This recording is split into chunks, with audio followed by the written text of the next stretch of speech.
All right, this week, history was made as Mariano Rivera became the first Hall of Famer voted in unanimously. To get a better perspective on this, we turn to a member of the Baseball Writers Association of America, and he writes for the Wall Street Journal. Jared Diamond back in studio with us once again. Jared, thanks so much, man. It's good to be back.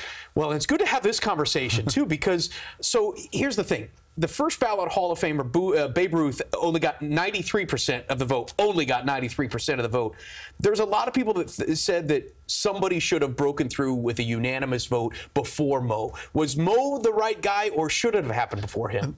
Look, it had to happen eventually, and he is as good as anybody else to be it. Not only is he a great player, indisputably a Hall of Fame player, he is universally beloved. There is nobody in baseball that will say a bad word about this guy. He, from all accounts, is as advertised in terms of the personality, the demeanor, the way he treats people. He makes people feel good, not just reporters. Everybody in baseball he treats with respect.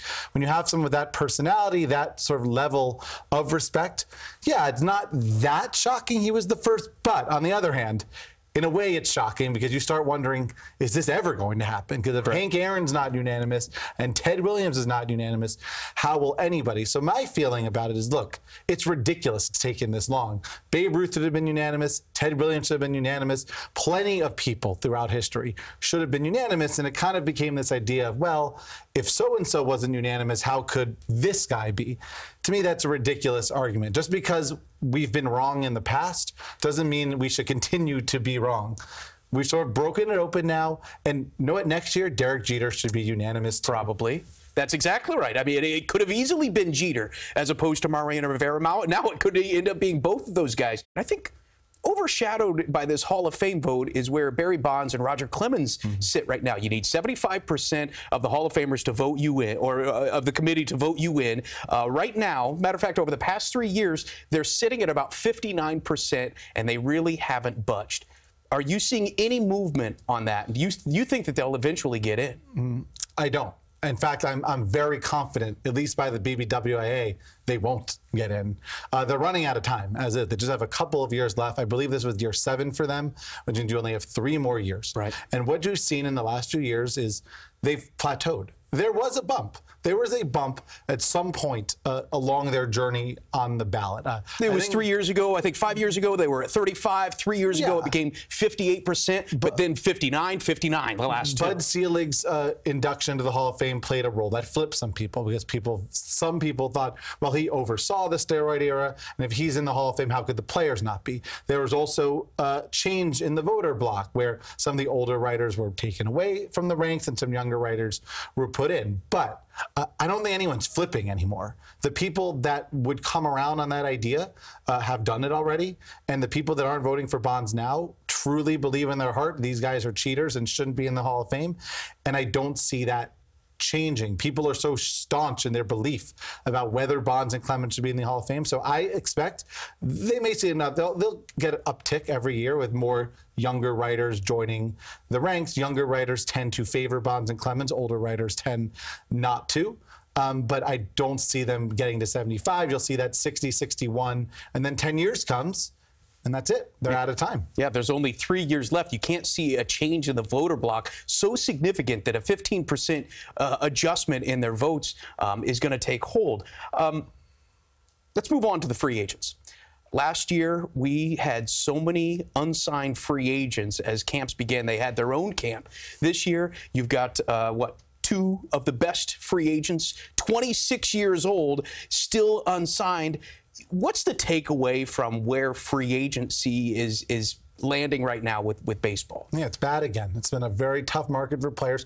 I don't think it's been quite as bad as last year overall, in that we've seen some big deals in terms of the average value of the deals. You've seen some short deals for big money. It's like Josh Donaldson's 1 year, $23 million deal. That was a big deal. We saw Nathan Eovaldi get a bigger deal that was expected. So there have been some good sort of short 2, 3, at most 4-year deals. But the star players, the Bryce Harpers and the Manny Machados, that to me is disturbing. And the thing that's disturbing about it is that there doesn't seem to be that many teams really bidding for them, which if I was a fan of every other team not bidding for them, I would be upset. And it seems to me that there's a lot of fan bases out there that have just sort of accepted, well, Bryce Harper's not for us. Our team can't afford him. That is not true, first of all. Every team can afford him if they so choose to put out the money to. And they hear from their owners or their GMs, well, we're a small market team. We can't play in that pool. Well, even the small market teams are raking in money right now in baseball. Major League Baseball had its largest revenue ever in 2018. It's making well over $10 billion a year. Every team is doing fine, and every team would be better tomorrow if they sign Bryce Harper. And I understand 10-year deal. Everyone hears 10-year deal, and they look at the history of 10-year deals, and they haven't all been good. It's true. Robinson Cano is on a 10-year deal right now, and the Mets just got him because the Mariners desperately wanted to unload him. Albert Pujols on a 10-year deal. Hasn't really gone that well for the Angels, but these guys are so young. They are 26 years old. In some cases, they just turned 26 years old. The comp for these deals is Alex Rodriguez, the first 10-year deal he signed with the with the Rangers before he was traded for the Yankees. Everyone remembers Alex Rodriguez, the second 10-year deal that he signed after opting out of the first one. But if you look at that first 10-year deal, ages 25 to 35, he was amazing. Yeah. And maybe Bryce Harper isn't Alex Rodriguez, but he's very, very good. Okay, so a lot of young players are pushing this word collusion. Is there any merit to an investigation that the teams combined are refusing to spend the money on these big-name players? Yeah, it hasn't happened yet in terms of the union really pursuing that road. Look, they're paying attention. They know what's going on. And there are certainly people in baseball that believe that there is some funny business going on. And we may never know the answer, but what we do know is that teams are hesitant to give out long-term contracts. They're hesitant to spend over the luxury tax threshold. So there's certain things in this collective bargaining agreement that seem to be favoring the owners. And there's still 3 more years left on this deal. So it's hard to see things changing. Because if people are not going to spend on Bryce Harper and Manny Machado, there's no one else. You start hearing, oh, well, next year's Nolan Arenado.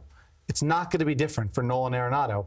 Bryce Harper's available now. No one's saving their money to not sign Bryce Harper because they may sign Nolan Arenado a year from now. It's just an excuse. The CBA does come up in 2021. At the end of the 21 season, there's been a lot of pushback again from some of those young players.